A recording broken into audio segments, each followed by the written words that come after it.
This podcast is brought to you by sleepyj.com/beats. If you need a beat for your next album, mixtape, or demo project, check out sleepyj.com/beats.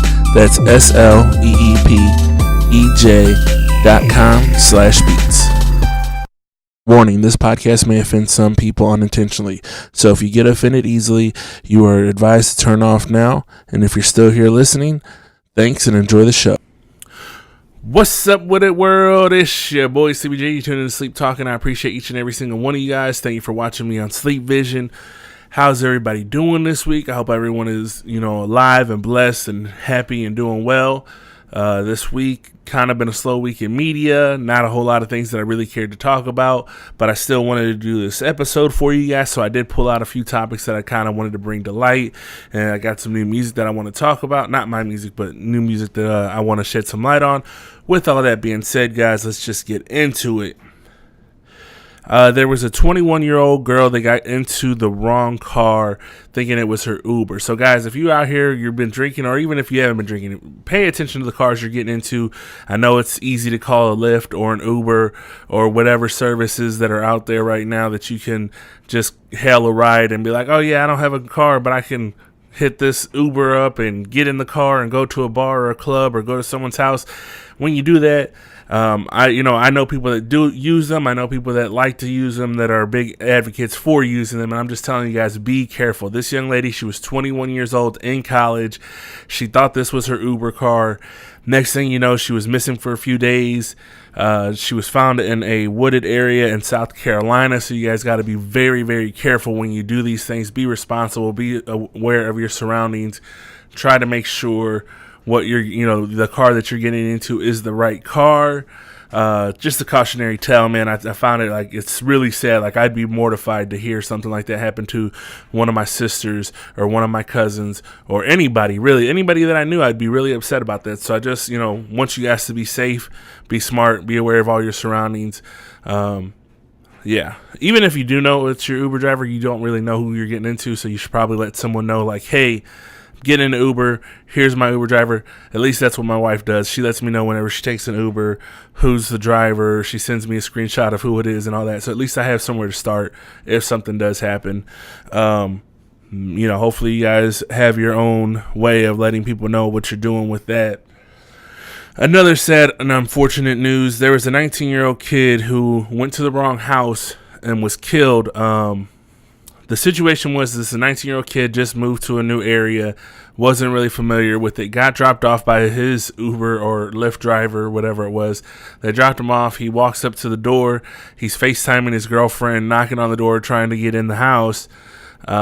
Realizes he's at the wrong house, starts to walk away. And as he's walking away, the person of I guess it's an apartment, I don't know, house or apartment, whatever it was, the owner of the house comes out with a shotgun. Starts, yelling at him, starts shooting at him. He's like, sorry, went to the wrong house. The guy's yelling at him like, no, you got to the right house today. And he shot him twice. The kid takes off running. As he's running, he gets shot again in the back. His girlfriend's on the FaceTime watching the whole thing unfold in front of him. The gentleman that actually killed the kid, he actually did go to jail for it. I think it is very unfortunate, and people again, you got to be aware of your surroundings. You can't just be going up to different houses. I do think that was a bit extreme. Somebody that's knocking on the door, trying, and then as they walk away, if they have obviously walked away, they're not trying to cause any harm to you. There's no real reason for you to come out the house screaming at them, trying to shoot them. Now, if he's knocking on the window, if he's trying to, if he's doing more than just oh, I knocked on the door and I thought that this was my house and now he's trying to break in, I could understand, getting violent then. But he was walking away trying to figure out where he was after he had realized that he was at the wrong place. So that's a very unfortunate situation. So prayers out to both those families. Hopefully it gets straightened out. Hopefully yeah, man, it's just really sad story as far as for that. I just found it it's crazy. I couldn't imagine. And then again, it's something for me. I'm planning on moving, and if I went to the wrong place, I would hate for that to be the same situation for me, where I went to what I thought was my apartment, and it wasn't my apartment, and fucked around and got shot 3 times. So yeah, So kids, be aware of your surroundings, especially if you move into a new area. Be aware. Do not just going up. Try to do your best. Moving on. Everyone that's attached to this Tekashi 6ix9ine situation, if you guys have not heard, Shotti has pled guilty to several charges. I did read something that Shotti said that Tekashi had broke all the rules that they went by and all this and that. They haven't said how much time he's going to get for those charges. I didn't really read to like what charges he had pled guilty to, but he's taken his deal. So there's that. Also, the internet has no chill. If you guys don't know, I say this because anytime some shit happens, internet says the most fucked up shit to everybody. It doesn't matter if they're, grieving. It doesn't matter if they lost a big game. Whatever the case is, the internet don't give no fucks. They will fuck with you. They troll you or whatever. Apparently, Diddy is still grieving his baby mom's death. I can't remember her name off the top of my head, but I know a few weeks ago people were fucking with him when he posted a picture of her, and he had said how much he missed her, and people were like, "Yeah, but you didn't marry her when she was alive," and he was like, "You're right, I didn't." And essentially the same thing happened again. He did post another picture saying how much he misses baby mom again. Kim Porter, that was her name. So he had posted another picture of her saying how much he missed her. And again, the internet was giving no fucks and no chill. And they were like, "Yeah, but you miss her now, but you didn't want to marry her." And he was like, "I didn't, I was afraid." And then like someone said, "Yeah, but you messed with J-Lo." And he was like, "I did." Like, he's not denying that he was a shitty person to her and that he shouldn't have. And I just think it's fucked up. Like, man, that man is grieving, and I'm sure he's got a lot more responsibilities. Like, I mean, obviously Diddy is he's a star. He's owns multiple businesses and things like that. So his time is limited as it is. And I'm sure the times that he sits there and misses her the most, it's not necessarily the companionship that he probably misses as much, but he's also responsible of a lot of kids now that he didn't necessarily have before. Not to say that he wasn't there, but it was easier whenever their mom was there to deal with school and deal with, helping the kids, do their homework and helping them get ready for school and helping them with all that stuff. Now he's got to do all that. Plus he's got to go to Bad Boy Records, deal with that business, got to deal with Revolt, got to deal with all the other businesses that he runs. I'm sure he gets very tired. I'm sure it's just a lot of work on him. And guys aren't the best at knowing all the little, especially like when your mom, if you're used to your mom running everything, that knows like, oh, mom knows that I need to have this clothes done or this outfit done and whatever, and she gets it done for you without thinking about it twice, you're used to that.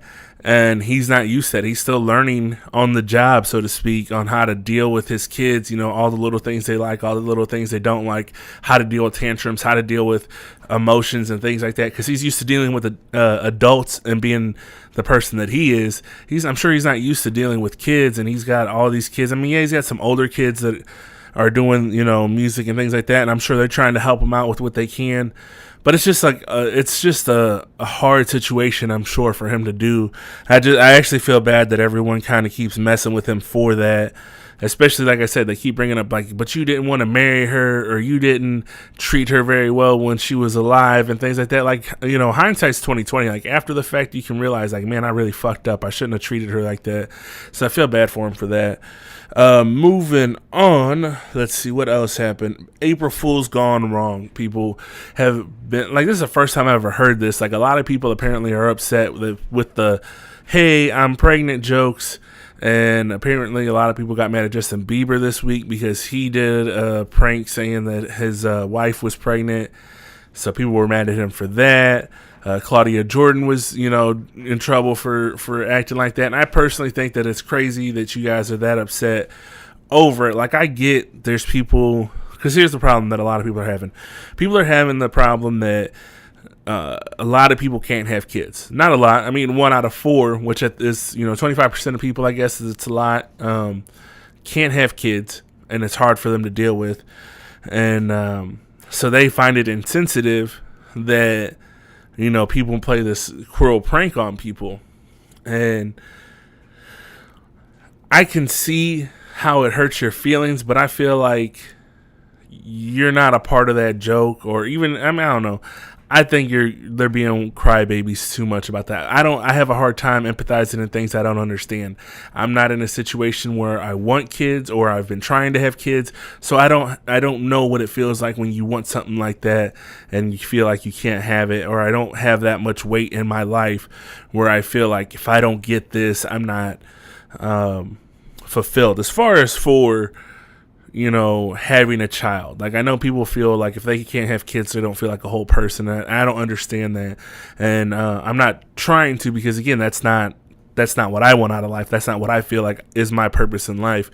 So, but I don't understand why people are upset about it. But I did hear some like real funny pranks gone wrong, which is funny. The prank of like, haha, I'm pregnant, I was just kidding, is real funny until you find out your significant other tells you some shit like, well, I had a vasectomy like 8 years ago, so how are you pregnant and it's not mine? And they're stone-faced telling you that shit, and you're trying to tell them that you're pregnant, and now you started a whole fucking fight because you didn't know. Like, I found that fucking hilarious to me. I found the shit, I've heard some other things of like, you out yourself on some other shit, like whenever she said, oh, I'm pregnant, and then he was like, oh, fuck, I already just paid for an abortion yesterday. I don't have money to pay for another one. Like, oh, shit, you've been cheating on me type, finding out shit like that. Like, that shit was fucking hilarious to me to hear those kind of jokes come back. Like, you try to prank me, I pranked you with an even bigger prank, and now you guys fucked around and got in a real fight over some shit that's supposed to be lighthearted and funny.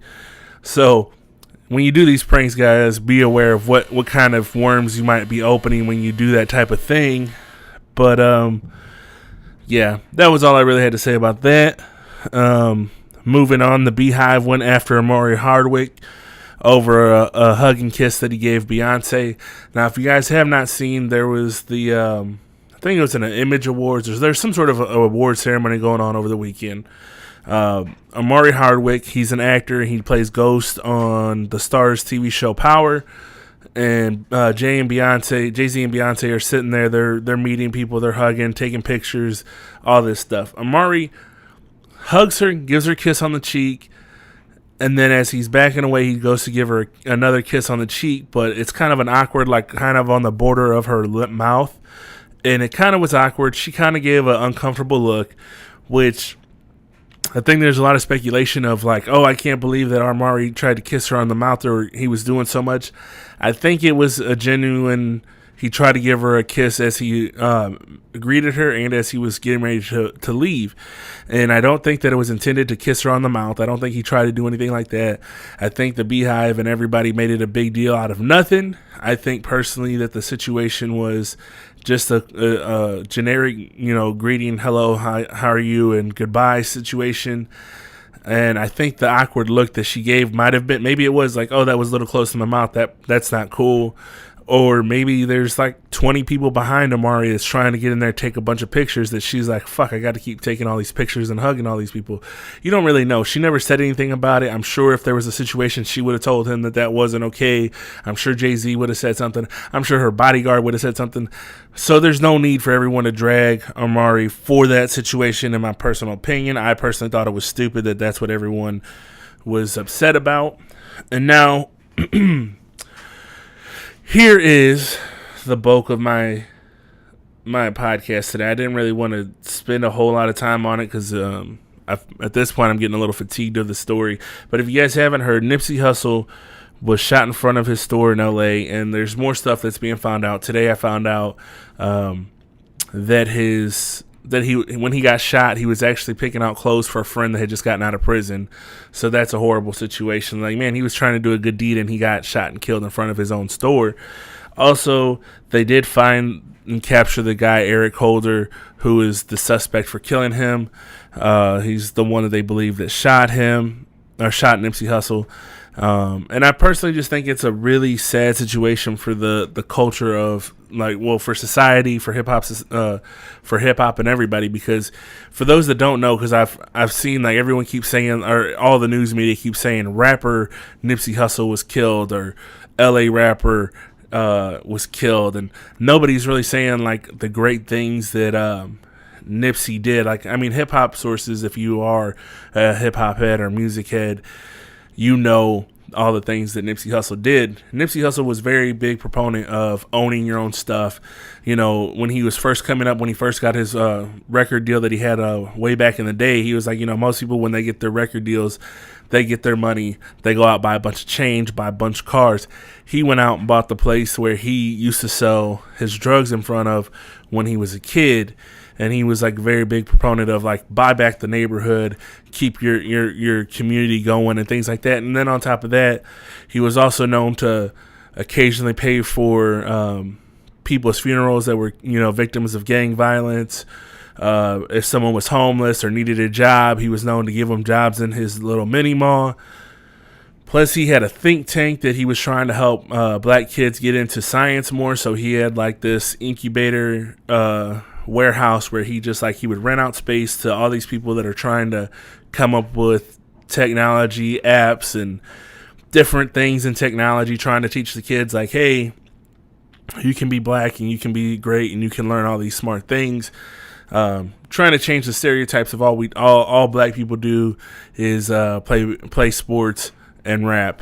So I mean, that was a really great thing. Like I said, he bought different parts of his neighborhood, started compounds where he made all his own clothes, his clothing line that he had. He was making them in his own warehouses. He was very big into giving back to the community. I did see something that they want to rename the street that he had his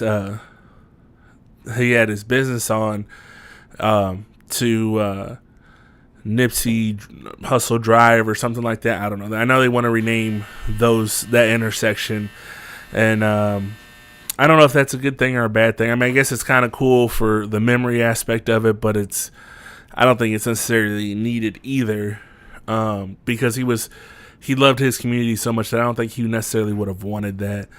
I don't know. That's my personal opinion on all that. I just think it's a really unfortunate thing for him to have been just shot down trying to do well for the community. From my understanding, the guy that shot him was also an up-and-coming rapper that nobody really liked. I won't say up-and-coming. He was a wannabe rapper, and not many people in his community apparently liked him. They used to kind of poke fun at him, call him, you know, bad names or whatever. Also, I think the rumor is that he was out there. He showed up into the Nipsey Hussle store. Nipsey knew him for being a informant. He had paperwork saying that he was some sort of police informant, and he really wasn't welcomed inside their store. So he asked him to leave. He didn't tell him he had to leave. He didn't force him to leave. He just asked him to leave because he wasn't welcomed. And I know a lot of people don't necessarily get that or understand it, but I actually believe that people don't like being embarrassed, and that's probably why he shot him. He felt embarrassed that he was told to leave, and that he wasn't even given a shot to either give him his mixtape or whatever the fuck he was trying to do. And I know that's how that goes. People's egos are really fragile, and I'm sure that's what happened. He was probably in his feelings because he was asked to leave, which is a really unfortunate thing. Again, Nipsey had a kid. I don't think he was married. I don't even know that they were engaged, but I know him and Lauren London had been together for a long time. So, prayers out to their family and friends.